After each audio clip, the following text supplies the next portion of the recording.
Então, dando continuidade à nossa aula do dia de hoje, conforme nós conversamos sobre estruturas de mercado, sobre como o Estado ele defende a ordem econômica para que possa haver regulamentos, para que possa ter regras, para que nós possamos, nós como consumidores e também como empresários, entrar no mercado, no nicho de mercado, para trabalharmos da melhor maneira possível.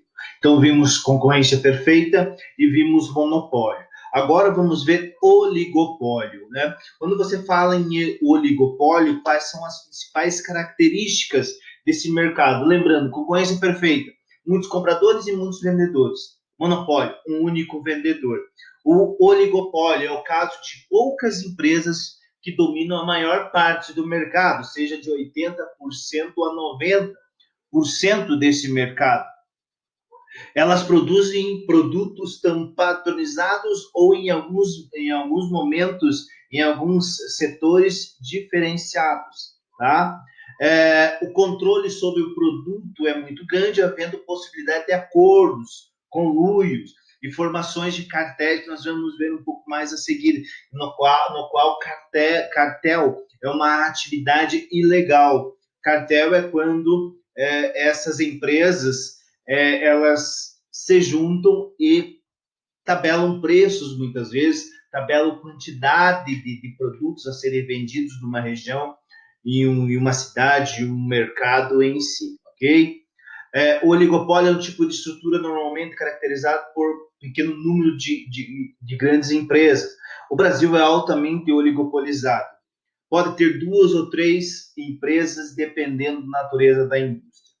Então, assim, se monopólio nós tínhamos um ofertante, Copel, exemplos, Copel, Sanepar, Petrobras, até aqui dentro de Guarapuava nós temos a Pérola do Oeste, em algumas cidades menores aí ao redor nós temos somente um posto de gasolina, nós temos um posto de combustível, desculpa, nós temos uma farmácia, nós temos um mercado. Então, assim, o oligopólio as características são duas ou três ou quatro empresas que dominam a maior parte do mercado. E assim, exemplos de oligopólio, nós temos, por exemplo, as indústrias de carro, né, brasileiras, as marcas. Por mais que hoje nós tenhamos muitas marcas, Toyota, Hyundai, Honda, mas ainda as que mais se sobressaem na indústria ou no comércio do consumo brasileiro é a Chevrolet, a GM, a Fiat, a Ford e a Volkswagen. Outros exemplos de oligopólio, vamos imaginar as linhas aéreas brasileiras. Nós temos a Latam, nós temos a Azul, que mais? Nós temos a Gol, né? Então, imagine um Brasil nesse território geográfico imenso, nós temos três ou quatro empresas. Também outro exemplo bem interessante de oligopólio é a questão do cimento, da indústria siderúrgica, mas que produz ou que oferece cimento aqui para nós como consumidores. Nós temos, vamos de cabeça pensar, a Votoran, a Itambé, e por aí, eu não conheço, mas fala uma marca Cauê. Se vocês conhecerem, por favor, me passe mais marcas. Então, quando você pensa em um produto ou uma marca que, vamos popularmente falando, dentro da economia, não dá as 5 dedos da mão, de uma mão, faz parte de oligopólio, ok? Então, oligopólio são poucas empresas que dominam o mercado, muitas vezes com produtos diferenciados ou semelhantes, porque vamos imaginar, o Gol 1.0 tem uma semelhança com o Uno 1.0, que tem uma semelhança com o Fiesta 1.0, que tem uma semelhança com o Corsa 1.0. Aí envolve muito gosto, muita personalidade do consumidor, muita personalidade da parte do vendedor. Então, assim, mas o produto em si, o carro 1.0, tem as mesmas características de todas essas marcas. Né? Então, não tem uma diferenciação grande nesse sentido. Há barreiras para entrada, então nós, como simples mortais, entre aspas, em matéria de produtor ou empresário, nós não conseguimos entrar nesse mercado. Ele não é transparente, então nem todas as informações são suscetíveis a isso, né? A abertura comercial ou a abertura de informação. E lógico que há práticas ilegais dentro do oligopólio, né? Como a gente falou, cartel e tudo mais. Então eu trouxe aqui esse quadro para mostrar para vocês as diferenciações entre essas três estruturas de mercado: concorrência perfeita ou pura, monopólio e oligopólio. Logicamente que dentro da economia tem mais estruturas de mercado, mas para que vocês possam entender essa influência do Estado, essa defesa econômica é mais suscetível nessas três estruturas de mercado, tá? Então vamos lá. Quanto à estrutura de mercado e concorrência perfeita, muitos compradores e muitos vendedores. Monopólio, um único vendedor. Oligopólio, pequeno número de grandes empresas que dominam o mercado. Produto, homogêneo, na concorrência perfeita. No monopólio, não tem similar. No oligopólio, são iguais também. Ou pequenas diferenciações. Lembrem do carro 1.0. Preço. Na concorrência perfeita, é o mercado, ou seja, a demanda que vai trabalhar com essa questão do preço. Na estrutura de mercado monopólio, o preço é o vendedor, o ofertante que ele determina. E o oligopólio, muitas vezes, é concorrente, ou seja, o que o outro está fazendo, eu vou fazer também. Aí há esses conluios, aí há esses acordos inconstitucionais, muitas vezes, ou até mesmo informais e ilegais, conforme nós vamos ver um pouco mais adiante aqui. Tá? E o acesso a esse mercado, nós, seres mortais, queremos ser proprietários ou empresários desses setores. O acesso à concorrência perfeita, ou seja, ao hortifrutigranjeiros, a plantação de alface eu posso ter. O monopólio já é difícil e o oligopólio também, porque daí envolve grandes marcas, grandes indústrias e muitas vezes setores ligados à parte governamental, às políticas públicas. Aí o Estado ele tende a entrar, a dar alguns privilégios para algumas empresas, mas aí muitas vezes também de parte de concorrência entre estados, entre municípios e assim por diante, ok?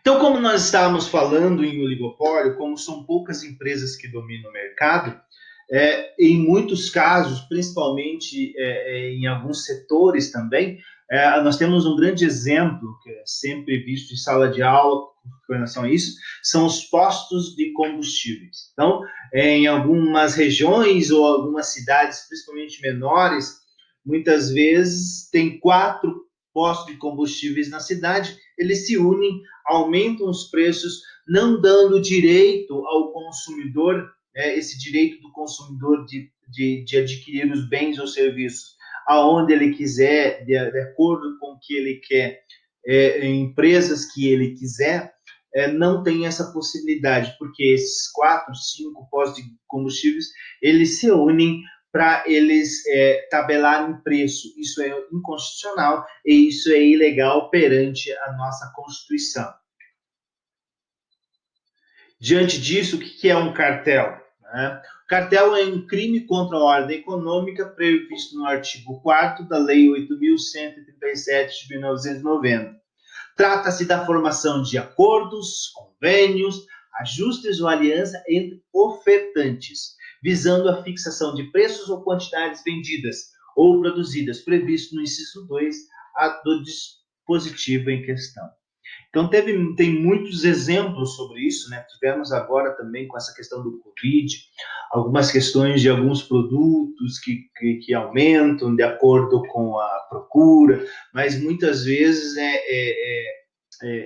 são resultados desses acordos entre as empresas para que possa ter algum ganho econômico, algum lucro exorbitante, além do que os consumidores, ou além do livre mercado, ou a livre concorrência ela permite, tá?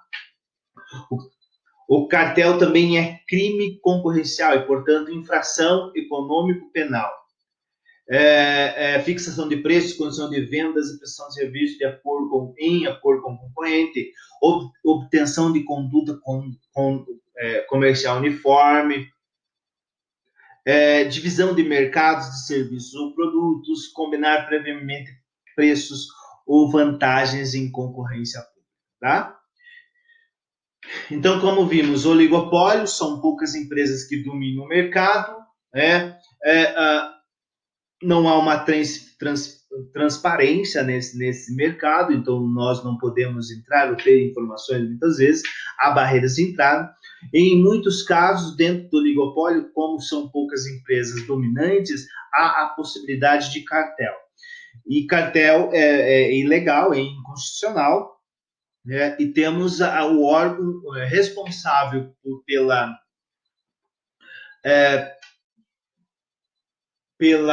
para coordenar, muitas vezes, o órgão responsável para fiscalizar essas questões de cartéis é o CAD, que é o Conselho Administrativo de Defesa Econômica.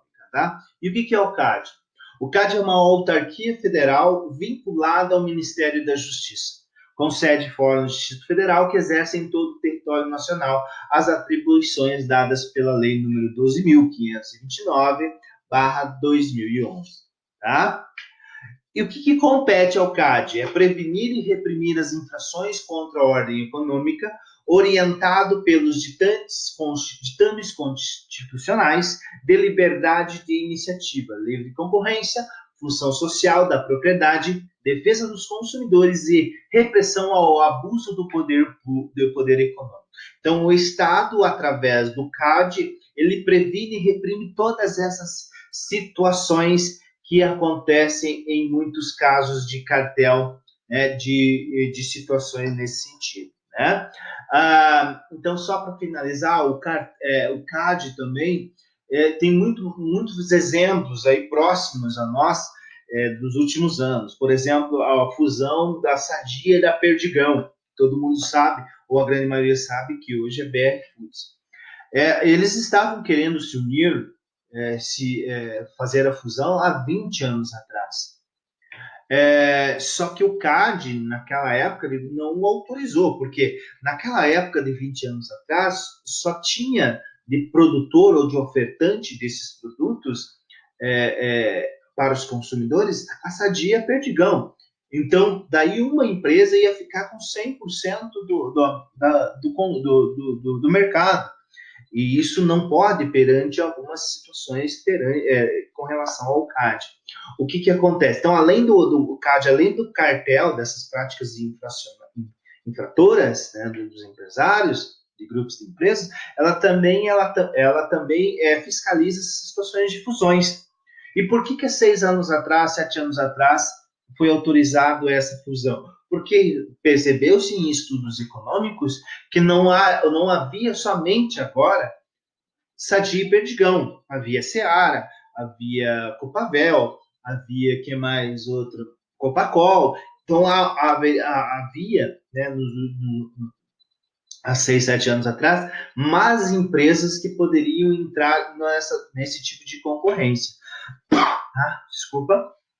Então, é essa questão do CAD também. Outros exemplos, autorizou e não autorizou, não. Ele não autorizou a venda da TIM para Vivo, da Vivo para TIM. Então, nós sempre estamos ouvindo algo, né, na mídia sobre a atuação do CAD. A Embraer agora com a Boeing, né, a fusão entre elas, até está dando algum problema agora nessa última semana. Então, assim, o CAD, além dessa parte de fiscalizar e reprimir essas questões de ordem econômica, conforme nós falamos aí do artigo 170, ele também ele fiscaliza essas questões econômicas, jurídicas, dessas fusões de grandes empresas, para que isso não se retrate, por exemplo, um monopólio, um dumping, muitas vezes, né? Então, são essas questões que o CAD, ele como autarquia, ele é um órgão diretamente ligado ao governo, né?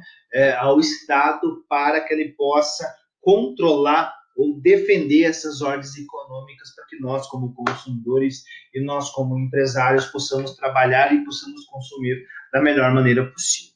Então, resumindo, pessoal, a nossa aula do dia de hoje, nós falamos sobre, né, sobre a influência do Estado nessa ordem econômica, através do artigo 170, vimos a importância do trabalho humano, a importância da questão de nós termos uma existência igualitária.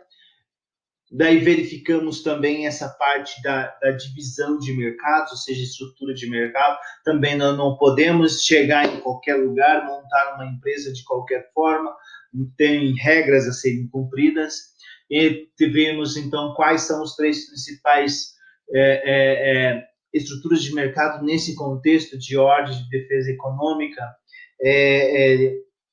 de defesa de ordem econômica, desculpa, concorrência perfeita, onde muitos compradores e muitos vendedores, produtos homogêneos, ninguém se sobressai no preço, ao mercado transparente, de livre acesso.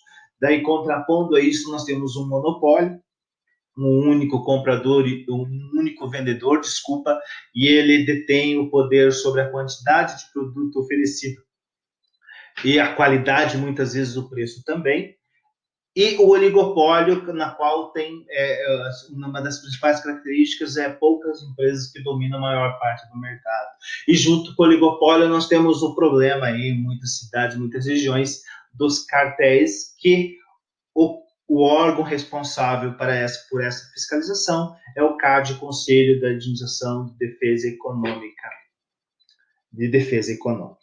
Beleza? Então, ficamos por aqui. Fico à disposição de vocês através do nosso grupo de WhatsApp ou através do Google Meet, a hora que vocês desejarem. Ok? Muito obrigado. Até a próxima.